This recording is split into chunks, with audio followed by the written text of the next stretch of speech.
Of course, we'll start with Game 5, though, between Denver and Miami, and a game that was, for me, the anticipation coming into Friday night was as big as any game in this series. Because game 1, you're like, okay, it's a feel-out game for both sides. Denver took care of business. Game 2, Miami responded the way that they were supposed to respond, stole home court. Game 3, Jokić and Murray were out of this world great. Jokić with a 30-20-10 game. Murray with a 34-point triple-double. Both were spectacular. Denver won fairly comfortably. And I said, coming into Game 4, I said, we've had 2 superstar players in the last 2 NBA Finals preceding this one, down 2-1 with dealing with a lower body injury. And nobody thought that their team could win. I should say nobody. Many thought their team couldn't win the series. Giannis in 2021 was down 2-1 with a leg injury against the Phoenix Suns and dropped something. I forgot the number. It was like 26, 14, and 8 and had the second greatest block in the history of the NBA Finals on DeAndre Ayton to basically save the game. The next year, my man Steph Curry, down 2-1 with a sprained ankle, sprained foot, whatever it was. On the road in Boston, guarded by the Defensive Player of the Year that season, dropped 43 and 10.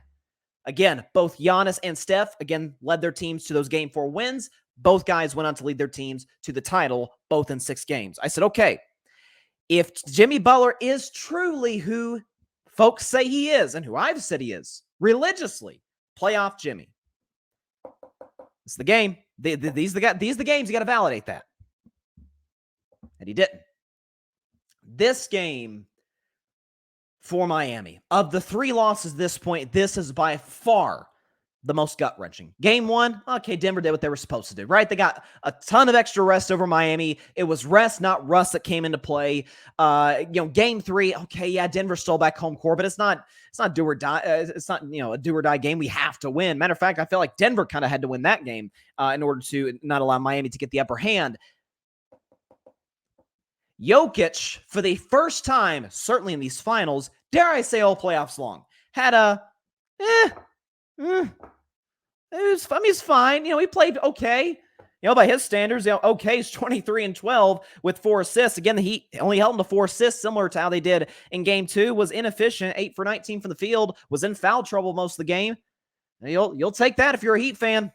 Jamal Murray, while he was tremendous, he was like Jokić in terms of distributing the basketball and has been all series long. All 4 games thus far, folks. Jamal Murray with 10 or more assists. He's been spectacular. 12 assists for Jamal Murray, but 15 points on 5 for 17 shooting. So he couldn't throw in the ocean for the majority of the night. And you're like, okay. The super-duper star for the Nuggets, Nikola Jokić, the star player, Jamal Murray, both play well below their standard. But then you have Aaron Gordon.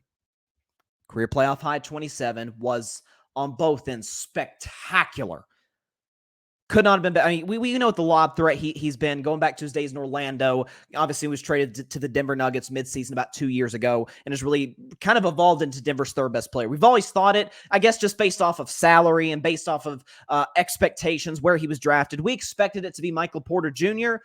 He's been bad this whole, Michael Porter Jr. has been the weak link for the Denver Nuggets all throughout, and they've won in spite of him. Now, in fairness, he's done a good job on the boards. What do you have in terms of only had 3 rebounds the other night, but only played 23 minutes.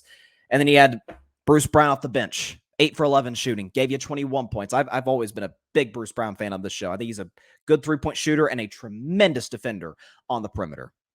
Gets the likes of Vincent, Jimmy Butler, whoever it may be. On the other hand, speaking of Mr. Butler, was efficient. I mean, 9 for 17, 25, 7 and 7. By no means is that a bad stat line. Jimmy played fine. Wasn't bad. Quite honestly, kind of played better than Jokić. But Miami didn't need fine. They needed Game 5 in 2020 against the Lakers. They needed that 40-point triple-double from Jimmy. I predicted, what was my stat line? I think it was 33, 8 and 7, which came close to the 8 and 7. In terms of the rebounds and assists, I said 33, 8 and 7 from Jimmy was what I thought he would give.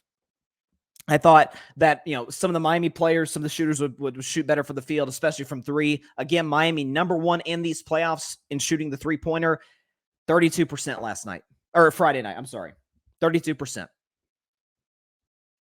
You see Miami keeps throwing the zone at Jokić. Again, they're asking him to score. He committed some really careless fouls on the defensive end of the floor that got him in foul trouble to start the 4th quarter. But again, it was Jamal Murray setting the other guys up. It was Bruce Brown knocking down open shots. KCP hit a dagger three with about 2 minutes left. You had Aaron Gordon all night, knocking down open looks, being a lob threat consistently for Jokić and Murray. That was as demoralizing a win as you could possibly, or a loss as you could possibly have for the Miami Heat. And as, oh my God, we stole that game if you're Denver. And sort of the flashpoint moment of the series. We're like, you know what? One team's just better than the other. There's nothing wrong with that. And I listen, I said Denver was better coming in. I thought Miami would have the advantage in coaching with Eric Spoelstra. I thought they had the advantage in three-point shooting, which we know this is a shooter's league today, ever since Steph Curry changed the game. And I thought the fact that Miami has numerous guys on their roster that not only have extensive playoff experience, but have championship experience, championship pedigree. Guys like Kevin Love, Kyle Lowry, Jimmy Butler, Bam have been to a finals. Again, people laugh at this, but the influence of Udonis Haslem still has its effect. They're just not as talented as Denver. Michael Malone, while not Eric Spoelstra, has coached a tremendous series through the first 4 games.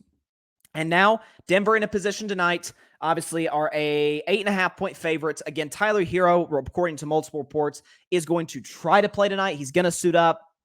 I don't anticipate Hero is going to have that much of an impact. I don't.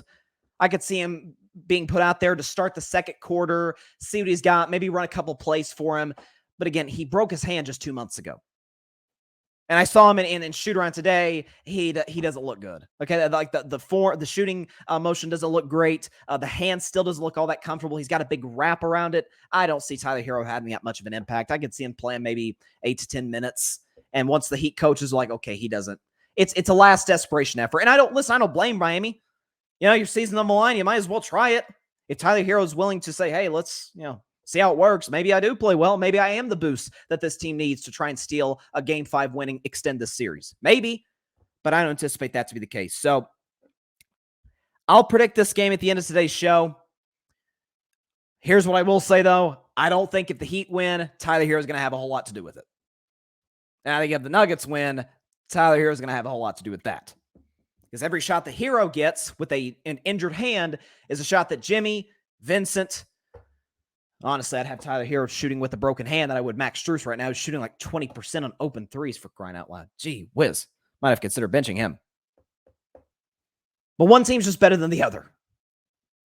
And if you're Miami, you go into this offseason, regardless of how this series ends. Now, if you win the series, probably a different story. But if you lose tonight, you're like, okay, we blew through Milwaukee, took care of the Knicks, beat Boston in 7 games in a hostile Game 7 environment.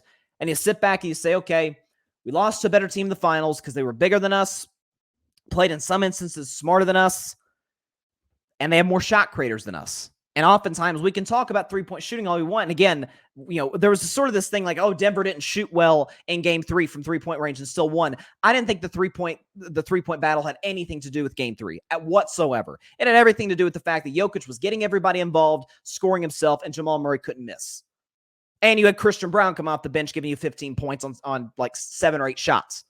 Like I didn't think the three-point battle had much to do with Game 3. This one, sure, that was the case. But you also have to have guys that can get their own shot. And outside of Jimmy, a healthy Tyler Hero, Gabe Vincent, Caleb Martin, depending on the night, did they really have that guy? Why do you think the Damian Lillard rumors are just heating up? No pun intended, Miami. Why do you think they were heating up? Because Miami can really use him in this series, a guy who can get his own shot where he wants it, when he wants it. Thanks so much for watching the show on YouTube. Be sure to click that big red subscribe button and go check out the other clips and full shows of Carving It Up Live. Have a blessed day.